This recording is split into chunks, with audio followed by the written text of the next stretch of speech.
the story and the narrative that we're telling and we're beating the drum against, and that's all across the world, is that podcasts and digital audio in general are performing better or on par with all these other digital media, and we're just not getting the ad dollars for it. So how do we close that gap? Yeah. It comes back to education. What we wanted to do was create a new third way of monetizing for creators. Advertising being one, subscription being another, and microtransactions being the new one, the third one. Ching, ching, ching. I understand now.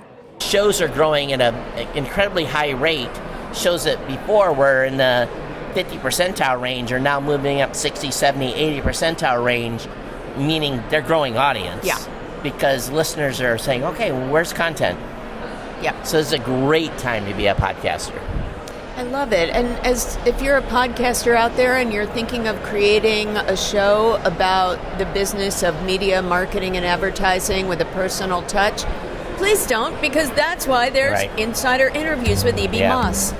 That's enough. right. That's right. Let it be enough.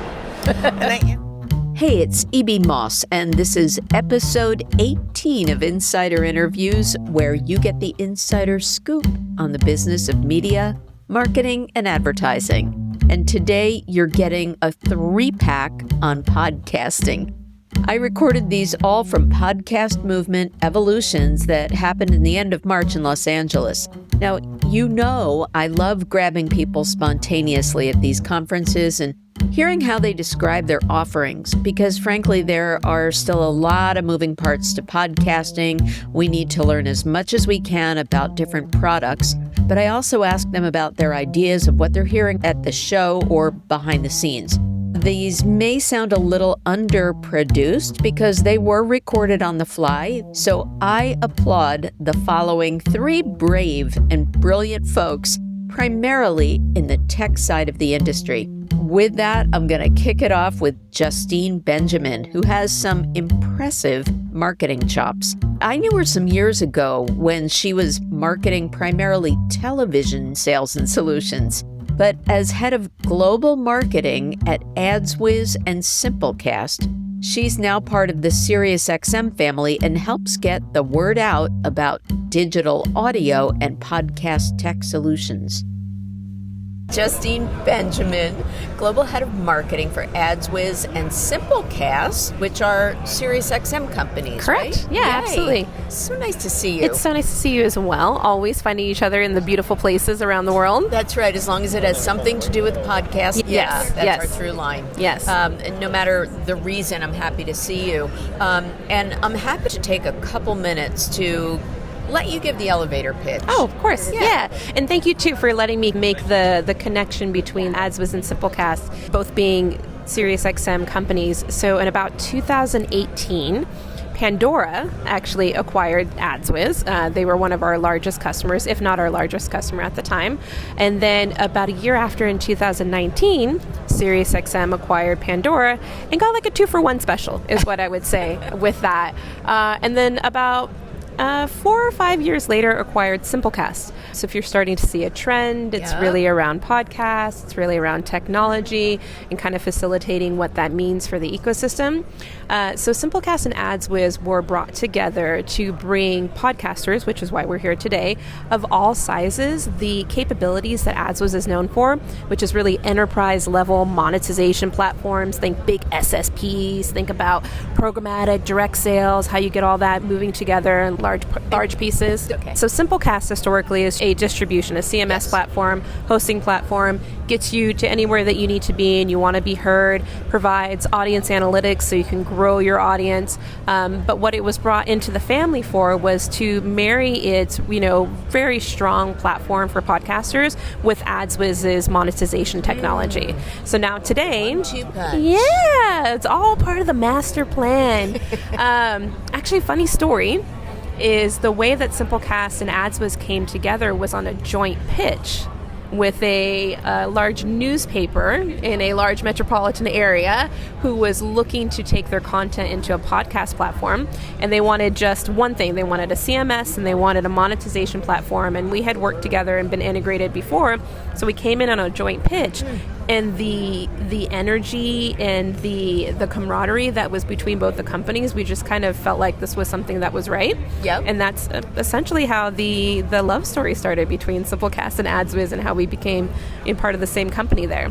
So all of that, many, many years later, now Simplecast is able to give you the enterprise level monetization technology, but for podcasters of any size. Really, anyone from your mom and pop in a basement to like a mid-sized podcaster. Got it. All right. So we have AdsWizz to enable the advertising within podcasting.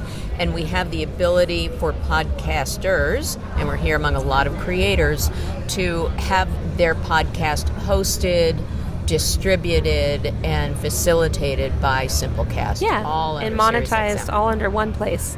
Got it. And so your goal as global head of marketing for those two divisions is, what's the message you're trying to get across? Yeah, that's a good question. One is to simplify it. So we're using the word simple.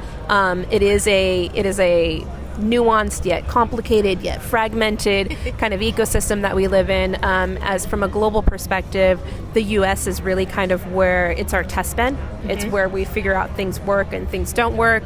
It's really kind of when we think about other emerging markets like the UK or France or Italy, they're all looking to the US to see what has been done there.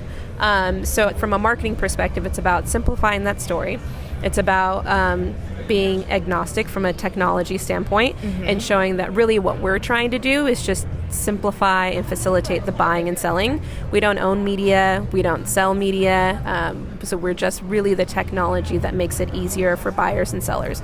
We want to make sure that the challenges that you're facing, whether it be around brand safety or loss of IDs and how you meet that with contextual targeting, all of these things that really matter and are solving issues that we're having today in podcast advertising, we're building the tech for that. And it's really meant for anybody. Okay. So you're like the Switzerland. Yes, yeah. So if my podcast, Insider Interviews with E.B. Moss, wanted to have ad insertion, I could beg AdsWizz to rep me? So we would have partnered with resellers to rep you. Okay. Again, just technology. But our technology is being used by ad sales houses across the whole world.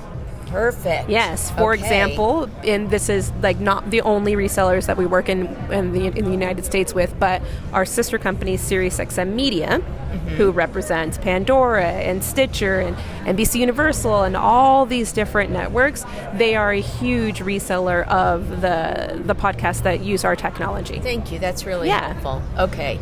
And so in our last minute or so, as I said, it was the first half day of the show. We saw a few quick for sure presentations from iHeartMedia, from our friend Tom Webster, who does all of the fabulous research with Sounds Profitable. Any takeaways so far, and what are you looking forward to take away by the end of the show? Great double question. So I think that iHeart and Libsyn did a really great job. They had engaging presentations.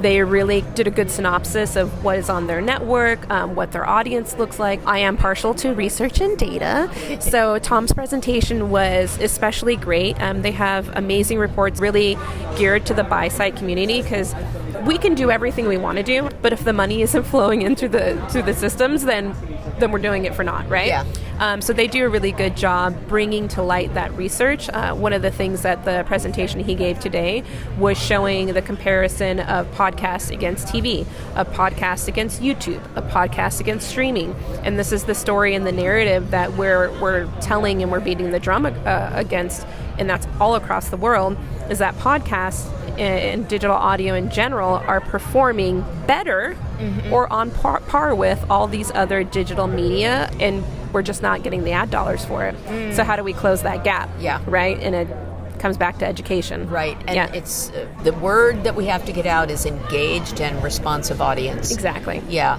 All right, terrific. Well, Justine Benjamin, thank you so You're much. Very welcome. It was a great summary, and I'm looking forward to seeing you on the floor and to taking one of your collapsible cups. Please do. Okay. Yeah, save a tree. Take a cup. All right. Todd Cochrane is a podcast Hall of Famer. Literally, and the CEO of Blubrry Podcasting, which also offers hosting services, but has some very cool new production tools for podcasters like me via AI, and for YouTube-first creators to also have a bona fide audio podcast in minutes. Todd Cochrane, you gotta love ambient noise. That's right. We're in the moment here. We are in the lobby where everybody's chit-chatting at Podcast Movement Evolutions here in Los Angeles. And it's amazing the amount of networking that's already going on, and it's not even officially the show start, but I like to see it. I know. This is the pregame. Yeah, it is. So I should explain who I'm talking to. It's Todd Cochrane, and he is the founder and CEO of my hosting platform, Blubrry Podcasting. Thank you for being spontaneous. So I'd love for you to explain why I'm on Blubrry, what it does, and what's new, what's going on. Well, Blubrry is a full-service podcast hosting company.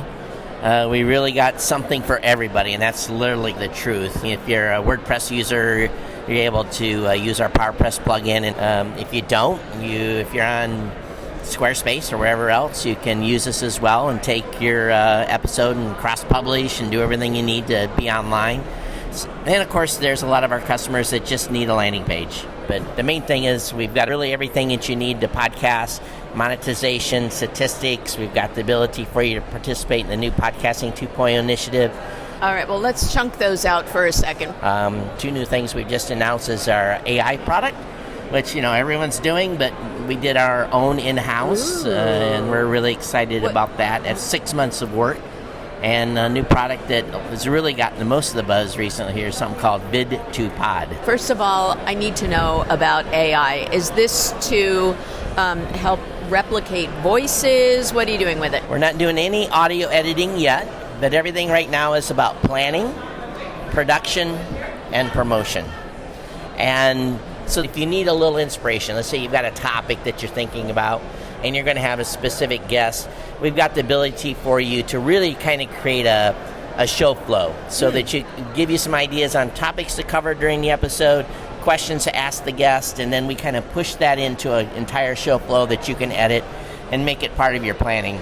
The production piece is what we're really excited about. Is once you've done editing whatever episode you've created, whether you use our planning tool or not, is you upload the media, we create a transcript, you then select who the speakers were through the interface, then we give the option to pick in a title. We'll suggest 10 titles for the episode. Then we give you really 4 pieces of information. We give you a show summary, we give you a bullet point list of topics that were covered. We allow you to create episode art, which Apple now supports. Okay. And chapter files, which most people, I've never had time to chapter files. Yeah, what is that? It basically lays out a timeline of the things that you covered. So at 3 minutes, talk about a sponsor. 4 minutes, talk about your guests. 7 minutes, talk about a topic. 1, 3, 4, 5. Okay. That's different from time codes. Yeah, but it does break it into time codes. Okay. So ultimately, it'll go into a chapter file that goes into the production, so it'll show up in your web player and apps that support it, so people can click through. Click to the next chapter. I see. Let me cover one more thing on AI. Oh, wait, there's more, Johnny. Clip creation. And an email to go to your listeners, and soon we'll have media clips, so you'll be able to do media clips, kind of like a headliner type of function.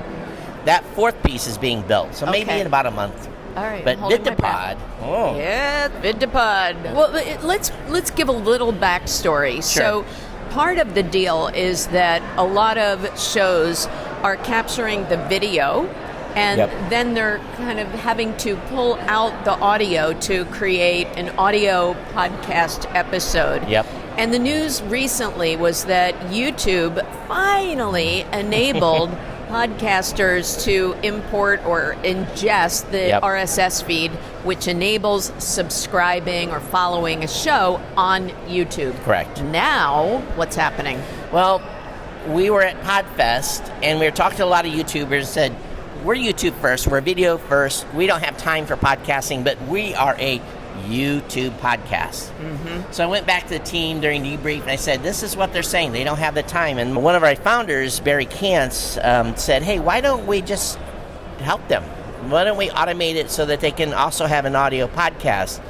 So what we've essentially built is the ability for a YouTuber, someone that's video first, set up a podcast account, they link their YouTube channel, select the playlist, do a few minor things to get set up, and furthermore, anytime they publish a new YouTube video to that playlist, we pull that down, convert it to audio, auto-publish the episode. Love it. So the podcaster really doesn't have to do any work besides getting set up initially, getting their distribution on Apple Podcasts, wherever else they want their podcast listened to, and now they have an audio podcast that they can monetize, build a new audience through people who like to listen only. They don't have to do extra work. So we've really simplified the process for them to actually have a true podcast with an RSS feed, technically. But the YouTubers we've shown this to have been like, wow, this is simple. No, I can't wait to try it. It's going to save me a lot of time and effort as well. There's so many great new opportunities coming down the pike. And just kind of for our last question here, what do you think you're going to see? What are you hoping to see? What have you seen already this morning? Well, this podcast movement Evolutions is more of an industry event, so there's going to be a lot of people here wheeling and dealing, looking for money, looking for ad deals, but ultimately, because this is a smaller event than the main podcast movement event that's going to happen in August, I think what we're going to see is some announcements. We're going to see some people signing some deals. We may see some new technology. We're definitely going to see some new reporting and statistics that's going on in this space, because both James Cridland and Edison Research are releasing reports here. And I'm hoping we have a lot of brand new creators here, and I'm hoping we're seeing some YouTubers too, to join the party and join the evolution and revolution of podcasting. Yeah, come on in. Absolutely. So for existing podcasters and new podcasters, believe it or not, and this sounds cliche, this is the best time to be a podcaster. And the reason why is the number of new episodes created on a monthly basis is really kind of at the lowest it's been in many years, to the effect of about 400,000 new shows creating episodes on a monthly basis compared to 750 or 800,000 shows maybe 18 months ago. And the listening audience hasn't left. Engaged audience is here too. So what we've seen in our statistics is shows are growing at an incredibly high rate. Shows that maybe before were in the 50 percentile range are now moving up 60, 70, 80 percentile range, meaning they're growing audience. Because listeners are saying, okay, well, where's content? So it's a great time to be a podcaster. I love it. And if you're a podcaster out there and you're thinking of creating a show about the business of media, marketing, and advertising with a personal touch, please don't, because that's why there's insider interviews with E.B. Moss. It's enough. That's right. Let it be enough. and don't go chasing a topic. Chase your passion. That's the key, because if you chase a topic, you're not going to last long. But if you chase your passion, I think you'll do very, very well. We're approaching a new era where listeners and people that watch video are going to be looking for trustworthy sources of information, because there's going to be such a plethora of AI-generated content that people are going to be seeking genuine voices. Humans. And you want to be part of that genuine voices group as we move over the next 2 or 3 years, where you're not going to know what to trust. But when you see someone speaking, or you hear someone speaking, get to know them, I think it's different than some AI-generated whatever. Well spoken, Todd Cochrane. Thank you so much for joining. Thank you so much. So, speaking of new technology, and also speaking of James Cridland, I have one of his partners here in the newsletter, Sam Sethi, who records PodNews Weekly review with James. It's one of the smartest shows that also gently spares no one, by the way, about this industry. It's just a great show. But Sam is quite the entrepreneur. He has created something called True Fans, and it allows micropayments to podcasters like me. Basically, you get to pick what you tip. So I know you were all rushing to go to buymeacoffee.com. Well, I'm going to try to figure out how you can pay me now, thanks to Sam, in sats. Of course, Sam has had his finger on the pulse for a long time. He was one of the early folks at both Netscape and Microsoft. So now he's going to tell us what's next in podcasting and RSS marketplaces. Here's Sam Sethi. So Sam Sethi, you're in my ear every week, and it's a pleasure. I was about to say sorry for that. No, you add a little polish to my podcast by sitting here with me. Thank you for adding the je ne sais quoi. Thank you for inviting me as well. Well, you know, I fangirled you the second I saw you here in the hallways at Podcast Movement because, no joke, I listen to PodNews with James every day and PodNews Weekly Review. Thank correct? you. Yep. With the two of you bantering about what's going on in the podcast industry. So I'm so excited that I'm going to get it from the horse's mouth. Right. Yay. I want to start out with a little bit about something that confuses me all the time. You and James talk about sats. Mm-hmm. And this, I think, is a way to kind of reward a podcaster for content, but I have no idea what the hell you're talking about. Okay, so let's start off with what is a sat? A sat is 100 millionth of a Bitcoin. Of course it is. Right. Okay. And it's named after the inventor of Bitcoin, Satoshi. So Oh. that's what a sat is. Okay. Now, why do you need a sat? So rewind 20 years. There was no model on the internet for a digital micropayment system. Okay. So what we did was we went hearts, likes, or thumbs up as sentiment analysis to creators, right? Oh, I really loved your podcast. Thumbs up, Yeah. or heart. Well, you can't bank that. You can't buy a car or a mortgage with a load of thumbs up. So we stuck adverts around content, and that was how we came up with Web 2.0, which is a advertising-driven content model. Okay. Web 3.0, for want of a better word, is looking at a new model, which is direct payments from fans to creators. So yes, it's like a thumbs up or a heart, but it's actually a small micro payment that I can give you. Okay. And that actually, when you aggregate it together, could become some real value. So it's super early days, and the whole concept of you having a wallet and me having a wallet and being able to pay micro payments and understanding, does 10,000 sats end up me selling my house, or is it, the cost of a, coffee, right? Yes.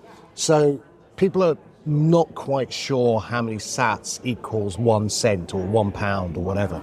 So there are apps, my app, True Fans, Fountain, Podcast Guru. You're the founder of True Fans. I am, yes. Yes. So what we've done is we show the number of sats, but to make you feel comfortable, we put in brackets what the local value is in your own currency. Oh, good. Okay. So Got it. you go, oh, okay, 10,000. Oh, okay, that's only 6 cents. Fine, I'm happy with that, right? Okay. So what we wanted to do, though, was create a new third way of monetizing for creators. Advertising being one, subscription being another, and microtransactions being the new one, the third one. Ching, ching, ching. I understand now. Thank you. You're welcome. So to enable micropayments, the fan needs to download. So when they sign up to one of the new Podcasting 2.0 apps, if you've got a wallet already, then we just verify against your existing wallet. Mm-hmm. And there are many wallet providers out there. Remember in the early days of browsers, there was like 10 browsers, right? Yeah. Pick your browser. Right. None of them's better than the other, pretty much. They're all Right, the same. right. So in the same way now, we've got 10 wallets. They all do the same thing. They store your Okay. sats. They like to send and receive sats. But sometimes you like the look of that logo compared to that logo, right? That's pretty much Okay. it.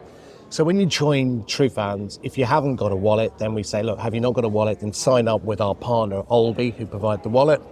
They give you a wallet. We put 5,000 sats in your wallet for free. Have I told you how much I like you? But wait a minute, that's the equivalent of about 3 cents? No, that's equivalent about $2.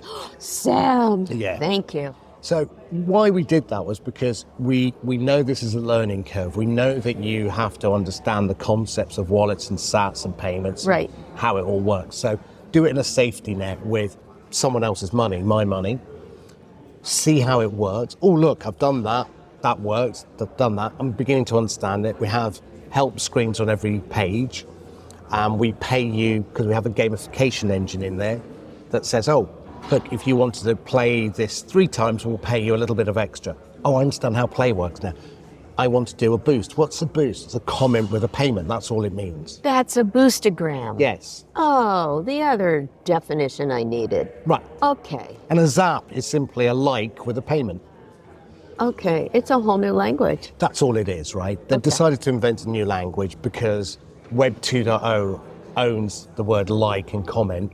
So they wanted to make it clear that it was like a Web 3.0 conversation. Yeah. And so reframe the conversation with new words. And okay, it's a learning curve, but once you get over that learning curve, then you're a cool kid. Yeah. Oh, yeah. It becomes obvious, All right. I am such a cooler kid right now. Absolutely. Thank you. So what we do is we give you those 5,000 sats. The nice thing, the whole economic model, forget the technicalities. The economic model is called value for value.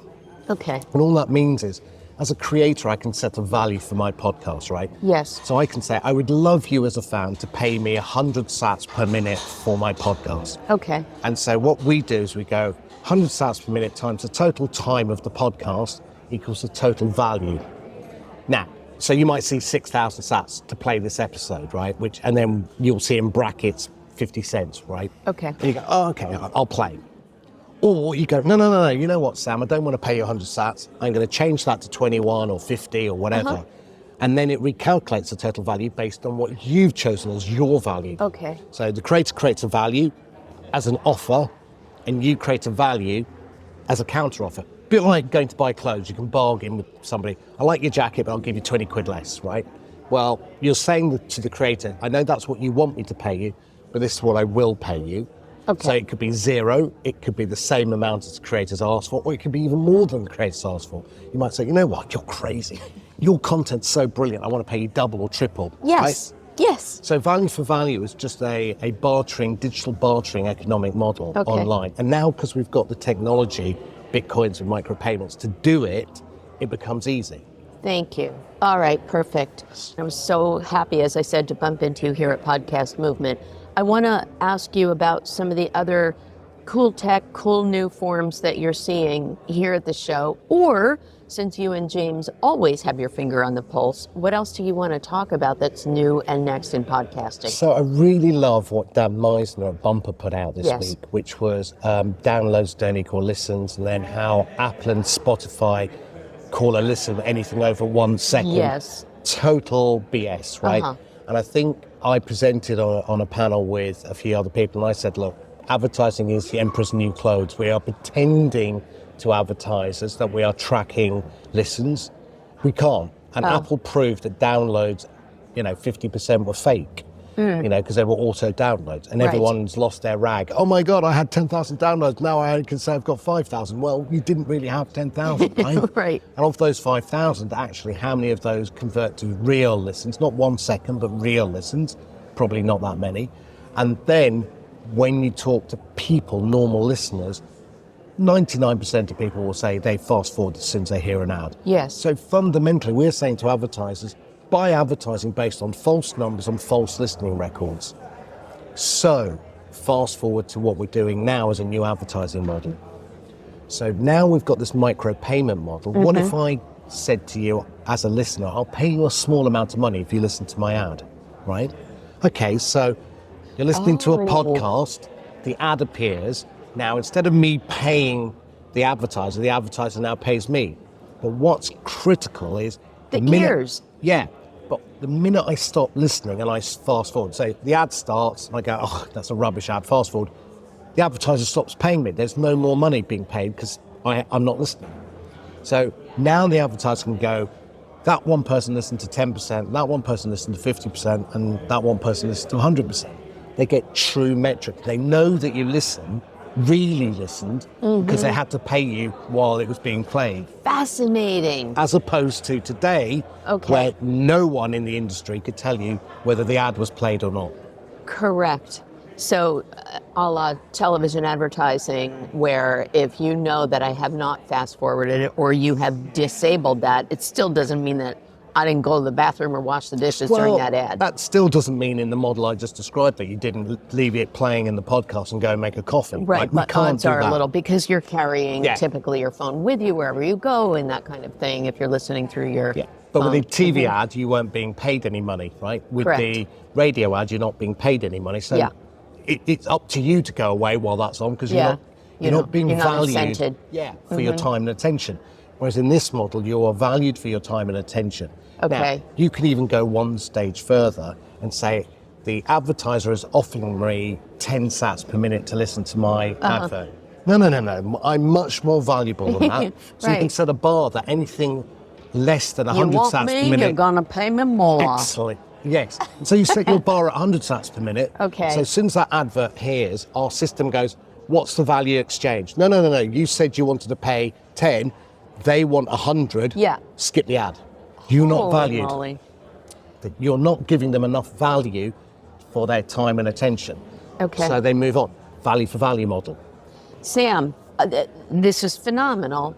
And I will immediately sign up for True Fans. Thank you. And hopefully every single listener to Insider Interviews will as well. And I will have boostograms and zaps and zits and things like Streams, that. boost zaps, yes. Okay.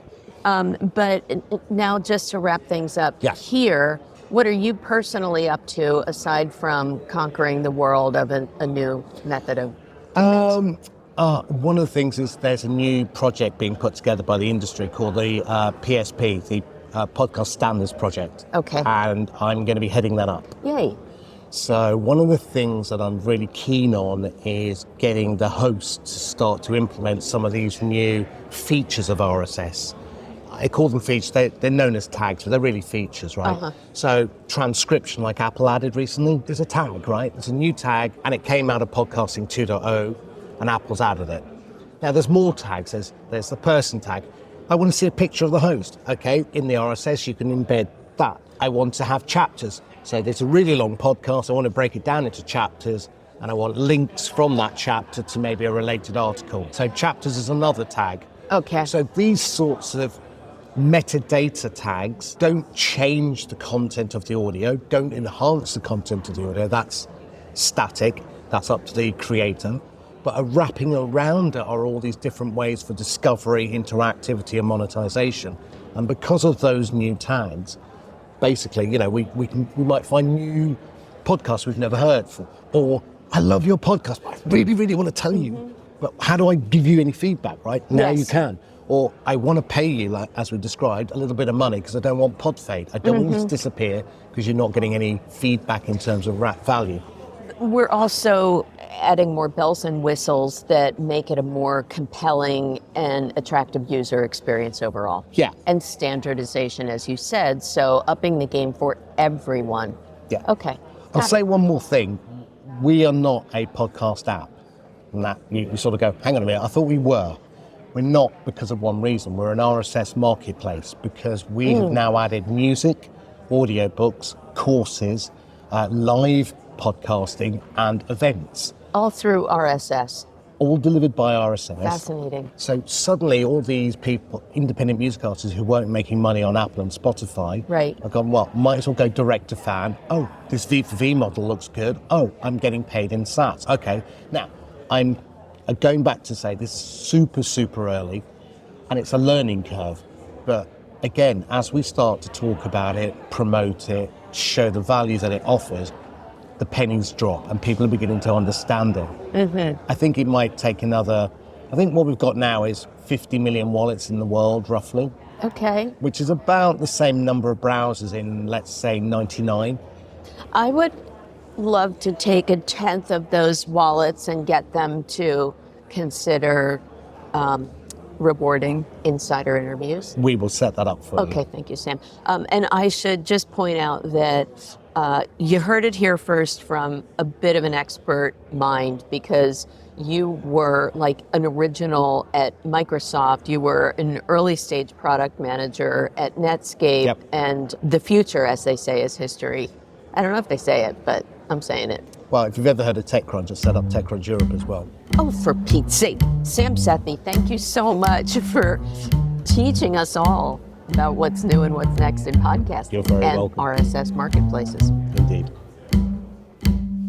Well, I hope you got some good insider scoop from this episode of Insider Interviews with me, E.B. Moss. And I hope you'll follow Insider Interviews on social media and let me know if you have a question or a suggestion for a next stellar guest in media, marketing, and advertising. Speaking of stellar, my theme music was composed and performed by the incomparable Grammy-winning John Clayton. If I can help you with your company's podcast, please find me at mossappeal.com. Thanks again for listening.